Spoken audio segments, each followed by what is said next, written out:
هلو هلو، عاملين ايه؟ يا رب تكونوا بخير وبصحة ودايما وسعادة. عايزة اتكلم معاكم النهاردة على حاجة صغيرة كده. ماشي. الأول هبتدي بمقولة من المؤلف ستيفن كوفي، اسمحوا لي بس أقراها لكم عشان أعرف أقولها. بيقولك: إذا زرعت فكرة حصدت عملا، إذا زرعت عملا حصدت عادة، إذا زرعت عادة حصدت شخصية، وإذا زرعت شخصية حصدت مصير. الجملة دي في غاية الأهمية، إن إحنا نفكر فيها كده شوية ونركز فيها ونطلع منها بحاجة مهمة جدا. إحنا كتير قوي في حياتنا بنبقى عايزين نكتسب عادات وعايزين نتخلص من عادات سيئة. هي الفكرة كلها بتبتدي، هو أنا مدرك إن الحاجة اللي أنا بعملها دي أو العادة اللي أنا بعملها دي عادة كويسة ولا عادة سيئة.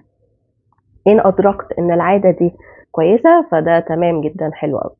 إذا أدركت إن دي عادة سيئة فأنا كده ابتديت أول خطوة في إن أنا أغير العادة السيئة دي إن هي تنتهي أو إن أنا أتخلص منها. تمام. فأول فكرة، أول قاعدة خالص، إن أنا لازم أكون مدرك إن العادة دي عادة سيئة، لأنه العادة السيئة دايما بتحصل باللاوعي، إن أنا بعملها من غير ما أدرك إن أنا بعملها. تمام. لكن وانس ان انا اعترفت ان دي عاده سيئه وانا بعملها كده، انا ادركتها، فانا ادركت العقل الواعي بتاعي ان دي حاجه سيئه وانا لازم اغيرها. دي اول حاجه. تاني حاجه، لازم استبدل العاده السيئه دي بعاده صحيه او عاده كويسه. برضو هعملها بوعي. تمام. الاستبدال ده في الحاله وفي المرحله دي هتتعامل بوعي، لكن بعد كده، بعد كذا مره، بعد استمرار ووقت استمرار، اهم حاجه العادة دي هتصبح ان انا بعملها باللاوعي، بس هتكون عادة صحيحة او عادة كويسة. تمام. طيب، حاجة كمان، العادة دي لازم، هي زي ما قلنا كده او زي ما ستيفن كوفي قال، ان هي الاول بتبتدي بفكرة، هي مجرد فكرة. فلما يجي واحد مثلا يقول انا عايز اخس علشان انا لازم اخس، لازم انا شكلي تخين ولازم اخس، زي ما كنا بنقول انه انا دلوقتي عايز اخس. تمام. انا عايز اخس، ففكرة ان انا اخس او ان انا اعمل حاجة جديدة علشان بس انا عايز شكلي يبقى كويس، فدي مش جاية من جوه. يعني ايه مش جاية من جوه؟ يعني اول قاعدة كده، علشان نغير فكرة عندنا او نغير عادة عندنا فلازم اغير الفكرة بتاعتي زي ما ستيفن كوفي قال. طب انا عايزه اغير العاده بتاعتي، ان هو ابطل ان انا اكل فاست فود وان انا اكل اي حاجه، وانه احافظ على جسمي واخليه كويس واخليه يعني مش تخين ومش رفيع، يبقى هيلثي، يبقى صحي. تمام.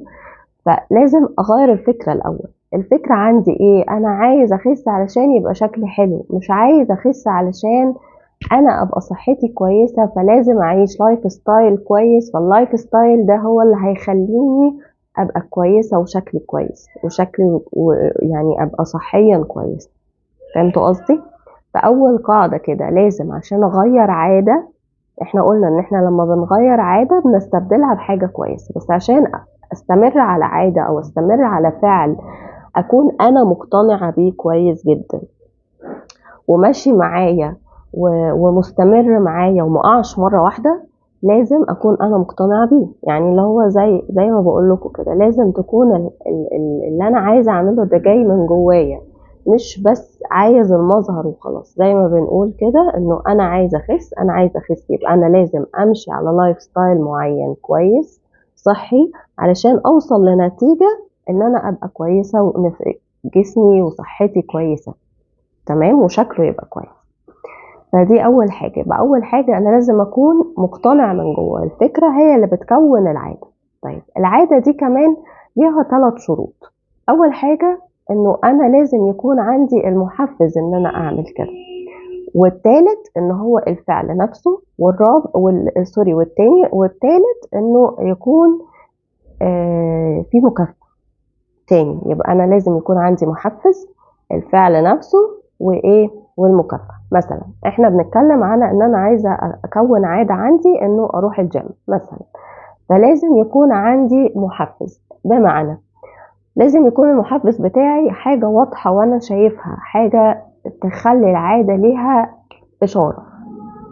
تمام، هي إشارة أو محفز. يعني مثلا في ناس متعودة إن هي عشان تروح الجيم لازم تشرب الأول كوباية قهوة أو مج قهوة، تمام، ده المحفز بتاعها. وانس إن هي شربت كوباية القهوة دماغها على طول تلقائي بتروح رايحة إيه، أنا هروح علشان أروح الجيم. التاني حاجة اللي هو الفعل نفسه، اللي هو إن أنا خلاص رحت الجيم وبلعب الحاجات اللي أنا المفروض ألعبها وأتدرب جوه. تالت حاجة ودي المهمة، إنه ده المكافأة، إنه في مكافأة بتحصل، سواء أنا بقى بخس، سواء أنا بعمل حاجة بعد الجيم بحبها فبكافئ نفسي بيها. المهم يكون في مكافأة. هديكم مثل صغير كده، عملوا تجربة صغيرة على فار. الفار ده حطوه في متاهة على شكل حرف تي، وهو كان قاعد تحت خالص في حرف التي ومقفول عليه باب، تمام. الباب ده بيتفتح اول ما يسمع اشاره، اول ما يسمع صوت راح ايه الباب مفتوح، فيفضل الفار طالع طالع طالع طالع. اول بيكتشف المتاهه دي في اول مره، وبعد كده بيبقى فاهم ان هو هيطلع يروح حته الشوكولاته اللي محطوطه في حرف التي من هنا كده، يروح طالع واخدها. فده عاده. بعد كذا مره بقى ابتدى الفار ان هو خلاص وانس ان هو سمع الصوت او الاشاره للعاده بتاعته، الباب عارف ان الباب هيتفتح، فيروح طالع واخد ايه الشوكولاته بتاعته. الشوكولاته هنا هي دي المكافاه. فاحنا عايزين نعمل كده. العاده بتتكون من كده: الاول محفز او اشاره واضحه، بليز لازم تبقى واضحه، والفعل نفسه، وبعد كده ايه المكافاه اللي انا بحصل عليها بعد العاده دي. طيب دي كده عشان اكتسب عادة. طب عشان انا الغي عادة او اتخلص من عادة، قلنا في الاول انه احنا لازم نستبدلها بعادة تانية او بفعل تاني خالص غير اللي انا متعود عليه. يعني لو عرفت اشوش الاشارة من الاول وما خليهاش تحصل، اوكي. ما عرفتش، يبقى نحاول ان احنا نستبدل الفعل بقى اللي انا المفروض هروح اعمله او العادة اللي انا بعملها بعادة تانية صحية. تمام. يا رب يكون الفيديو عجبكم ويكون مفيد، ولو فعلا عجبكم يا ريت تشاركوني باللايك، ولو مفيد وحابين تسمعوا فيديوهات تانية عن المواضيع بتاعتنا يا ريت تشتركوا في القناة. واشوفكم على ألف خير، ويا رب دايما تكونوا بخير. باي باي.